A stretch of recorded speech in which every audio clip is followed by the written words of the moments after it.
Ton ಕೇಳಿ ಕಂಟೇತನಿ ಶಾಲೆಯು ಕರೆಯುತ್ತಿದೆ ಬನ್ನಿ. ಕ್ಷಣ ಕ್ಷಣ ಕ್ಷಣ ಬೆಳಕು ಸಿಕ್ಕರೆ ತಾರೆಯಾಗಿ ಮಿನುಗುತ್ತೀಯೇ ನೀನು. ಟನ್ ಟನ್ ಟನ್ ಕೇಳಿ ಕಂಟೇತನಿ ಶಾಲೆಯು ಕರೆಯುತ್ತಿದೆ ಬನ್ನಿ. ಕ್ಷಣ ಕ್ಷಣ ಕ್ಷಣ ಬೆಳಕು ಸಿಕ್ಕರೆ ತಾರೆಯಾಗಿ ಮುನುಗುತ್ತೀಯೇ ನೀನು.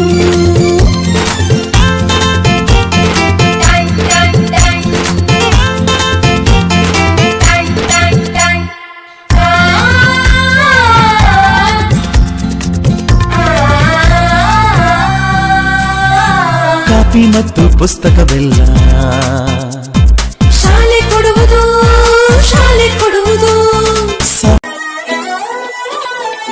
ನಿನ್ನ ಕಾಯುತ್ತಲಿರುವೆ ಶಾಲೆಗೆ ಬಾರೋ ಮುದ್ದು ಮಗುವೆ. ನೀ ಬರುವ ಮೊದಲೇ ಹೊಸ ಪುಸ್ತಕ ತಂದಿಟ್ಟಿರುವೆ. ದೇವರ ಗುಡಿ ಶಾಲೆಯನ್ನೇ ಹೂದೋಟ ಮಾಡಿರುವೆ. ಚಿಟ್ಟೆಯ ಹಾಗೆ ನೀ ಬಂದ್ರೆ ಈ ಲೋಕವನ್ನೇ ಮೆರೆವೆ. ಶಾಲೆ ಆರಂಭವಾಗಿ